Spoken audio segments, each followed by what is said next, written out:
Model paper 2025 और section C का question number 5 है, ठीक है। और इसमें ये चैप्टर जो रेफरेंस बुक है आपके पास, टेक्स्ट बुक हम केपीके की बात कर रहे हैं। और बेशक कराची बोर्ड देख लें, दोनों में यूनिट नंबर 10 है और एक्सरसाइज 10.2 से ये क्वेश्चन लिया गया है। सॉल्व द डिफरेंशियल इक्वेशन, और ये एक इक्वेशन आपके पास है। अब यहाँ पर इस इक्वेशन में थोड़ी सी टेक्निकलिटी है, ठीक है। अब वो आप इस क्वेश्चन को कैसे समझेंगे, क्योंकि ये क्वेश्चन देखने में तो आपको आसान लग रहा है और ये 8 नंबर में आया हुआ है, तो इट मीन्स कि इसके अंदर जो है वो शॉर्ट का क्वेश्चन नहीं है ये। यानी यहाँ जब आप इंटीग्रेशन की तरफ जाएंगे तो वहाँ कोई ऐसी टेक्निक यूज़ हो जाएगी जो इसको लॉन्ग का क्वेश्चन बना देगी, ठीक है। अब हम देखते हैं कि ये कैसे सॉल्व होगा। पहले तो देखें वेरिएबल सेपरेट करने की जो टेक्निक है, तो वेरिएबल इसमें क्या आप इजीली वेरिएबल सेपरेट कर सकते हैं, ठीक है। ये आपको सोचना है, यानी डी वाई और एक तरफ आ जाए, यानी y की टर्म्स एक तरफ आ जाएं और x की टर्म्स एक तरफ आ जाएं। तो जब हम इसको इस एंगल से देखते हैं और फिर इसको सॉल्व करने की कोशिश करते हैं तो पता लगेगा कि क्वेश्चन का मूड क्या है और वो कैसे सॉल्व होगा।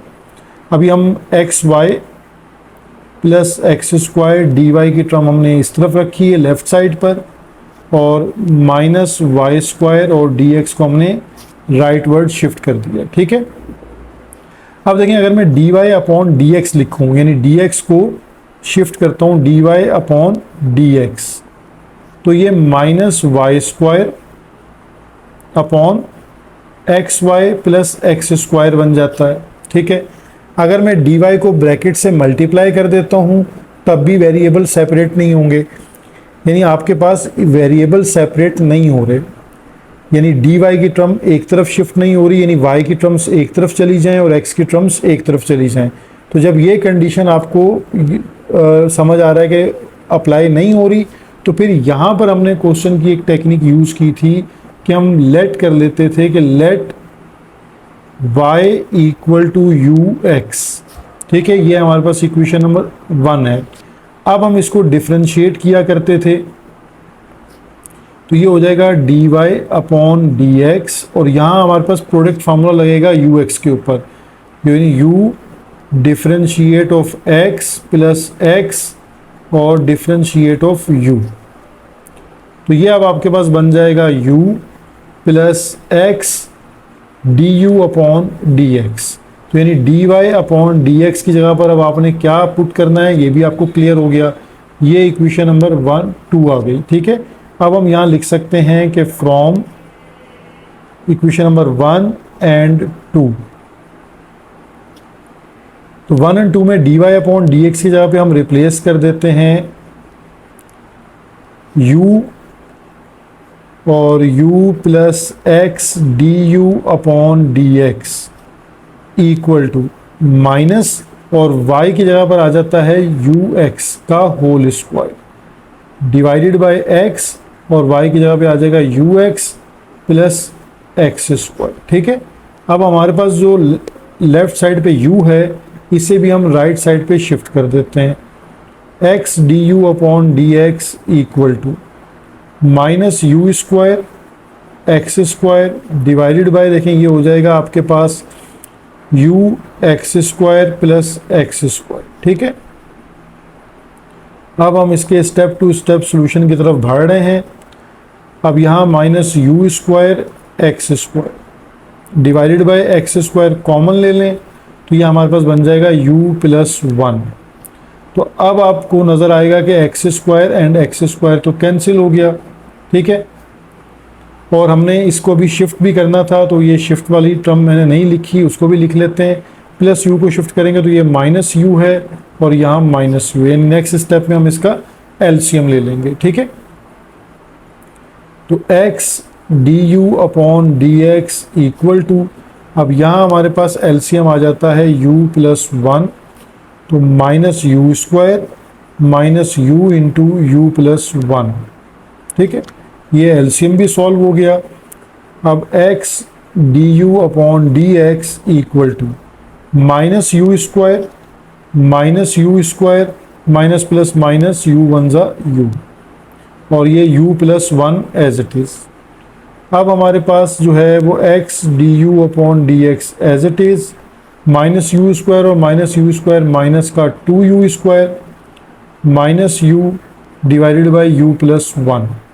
अब देखें अगर अब हम इसको शिफ्ट करते हैं यानी वेरिएबल सेपरेट करते हैं, तो ये जो आपके पास u की टर्म राइट साइड्स पर है इनको हम लेफ्ट साइड पे ले आते हैं, तो ये जो आपके पास पूरा फ्रैक्शन है ये रेसिप्रोकल होकर लेफ्ट हैंड साइड पर आ जाएगा du के साथ, यानी u प्लस 1 ऊपर आ जाएगा और माइनस का 2u square minus you denominator में आ जाएगा du, और ये जो x है आपके पास यहाँ मल्टीप्लाई में ये राइट साइड पर आकर 1 अपॉन एक्स हो जाएगा और dx मल्टीप्लाई में आ जाएगा। ठीक है, अब आपको पता है कि आप बिल्कुल करीब हैं जब हम इस पर इंटीग्रेशन अप्लाई किया करते थे, तो यही इंटीग्रेशन में यहाँ वो टेक्निक या प्रॉब्लम आएगी जो आपको इंटीग्रेशन सॉल्व नहीं करने देगी।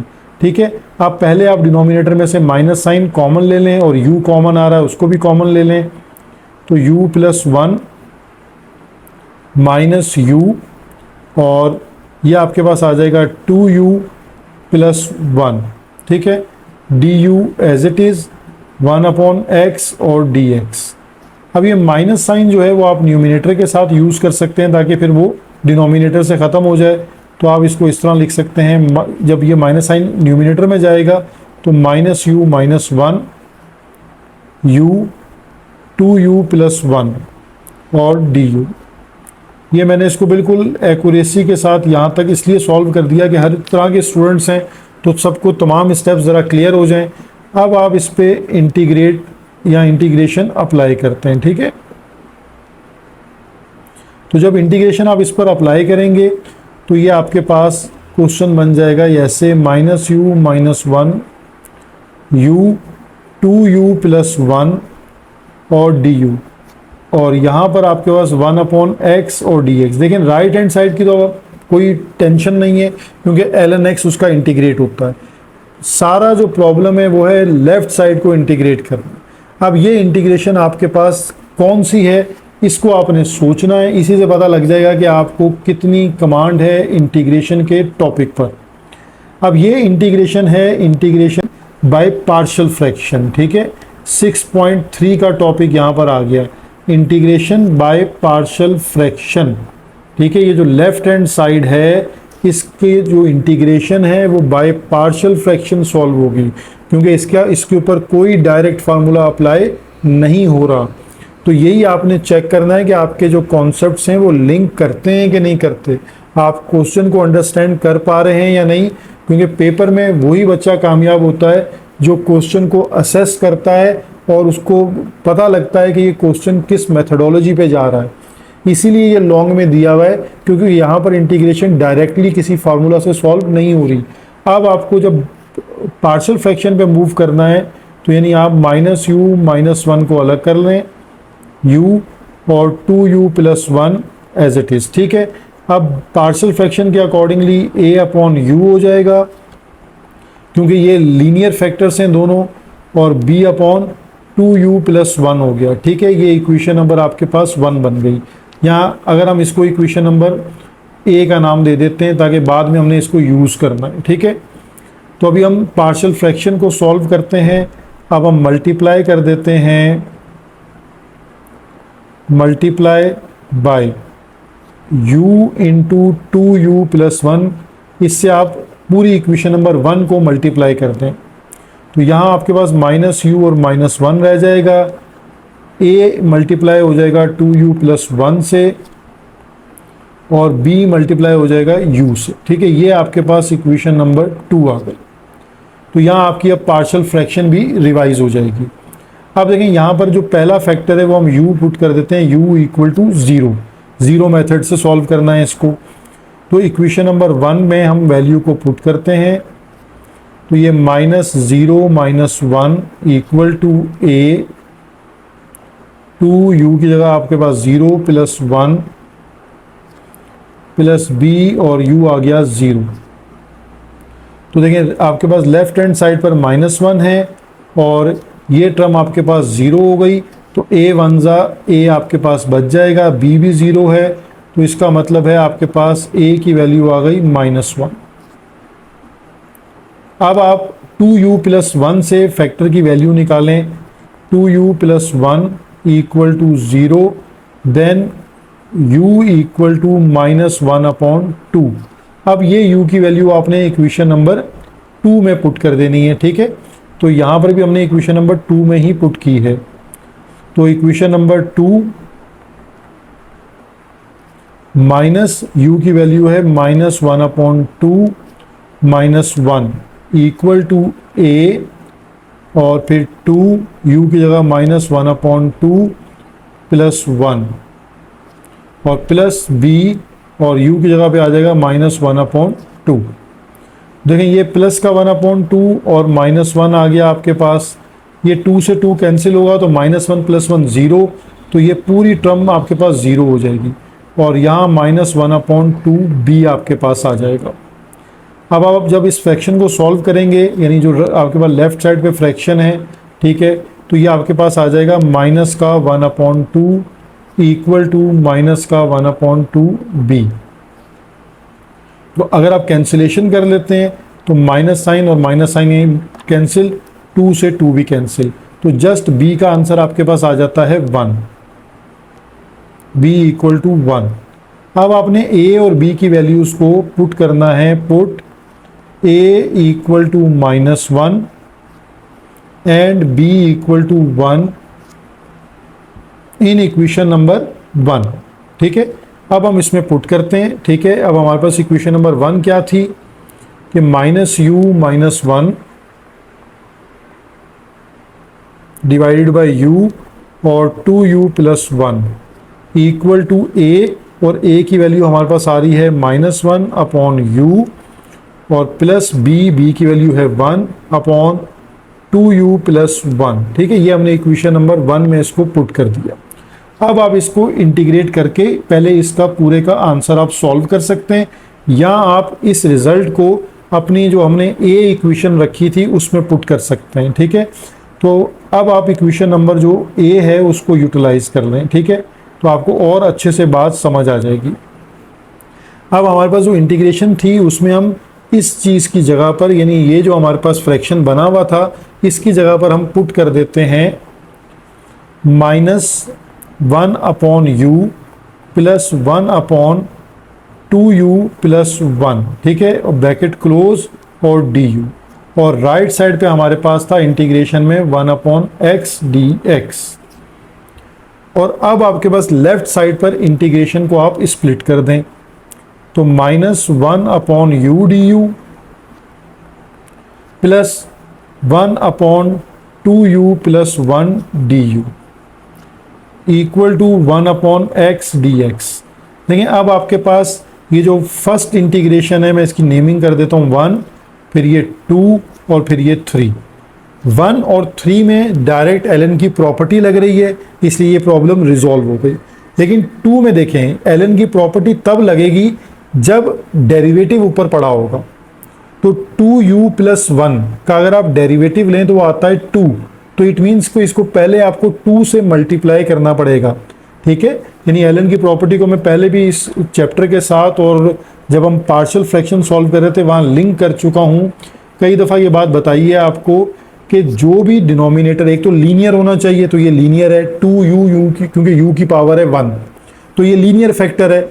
अब इसका डेरिवेटिव चेक करें, डेरिवेटिव इसका आता है विद रिस्पेक्ट टू u 2 आएगा, तो इसके न्यूमिनेटर में आपके पास 2 मौजूद होना चाहिए।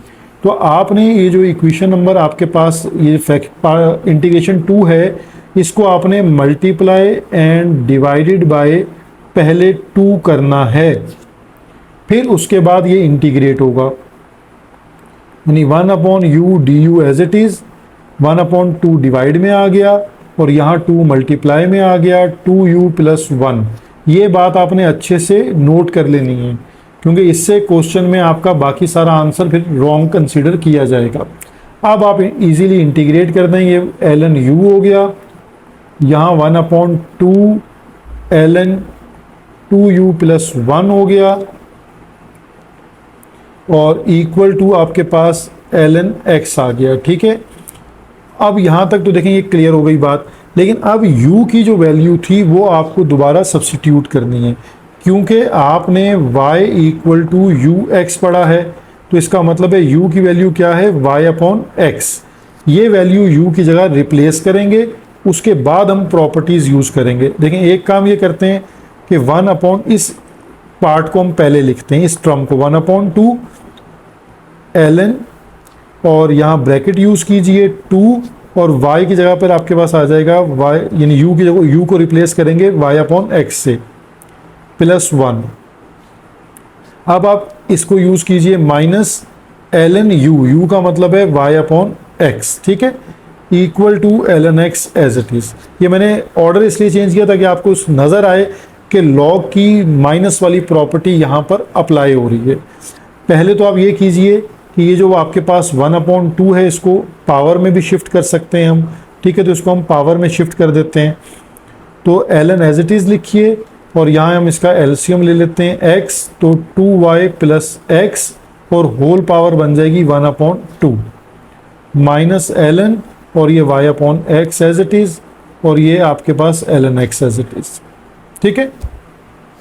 अच्छा, आपने जो कांस्टेंट ऑफ इंटीग्रेशन ऐड करना है वो आप इसके साथ ऐड कर सकते हैं ln c, क्योंकि सारा क्वेश्चन इसी में आ रहा है, और यहाँ पर भी हम लॉग की प्लस वाली प्रॉपर्टी को यूज कर लेंगे, ठीक है। तो ये प्रीवियस स्टेप में भी कर सकते हैं, एट द एंड जाकर आखिरी स्टेप में भी कर सकते हैं, तो इसकी कोई प्रॉब्लम नहीं है।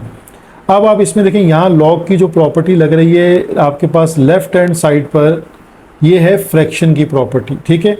तो इसको आप लिख सकते हैं इस तरह, ln लिख के 2y plus x upon x whole power 1 upon 2 divided by y upon x equal to ln, यहाँ आपके पास यूज हो जाएगी राइट साइड पे प्रोडक्ट प्रॉपर्टी, देन ln और ln कैंसिल हो जाएंगे आपके पास। तो यहाँ आपके पास 2y plus x upon x की whole power 1 upon 2 equal to ये cx है, और ये पूरा जो आपके पास डिनोमिनेटर है y अपॉन एक्स, इसको आप राइट वर्ड मल्टीप्लाई करा सकते हैं, यानी y अपॉन एक्स।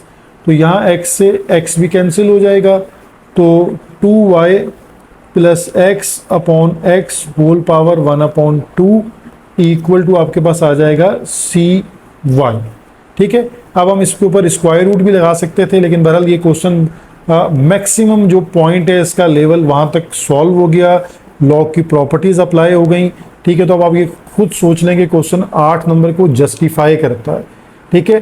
तो ये जो आपको नज़र आ रहा होगा कि जी पार्शियल फ्रैक्शन, अमूमन बच्चे कहते हैं कि इसका क्वेश्चन हमें नज़र नहीं आया, ये इंपॉर्टेंट नहीं है, ड्रॉप कर दें।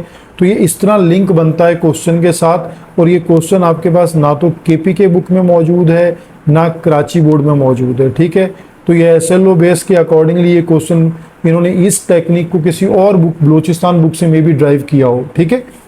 तो ये क्वेश्चन आपके पास मॉडल पेपर का क्वेश्चन है, इसीलिए सॉल्व किया ताकि तमाम तरह की जो प्रॉब्लम्स हैं वो आपकी सॉल्व हो जाएं और आप बेहतर परफॉर्म कर सकें, ठीक है। Thank you.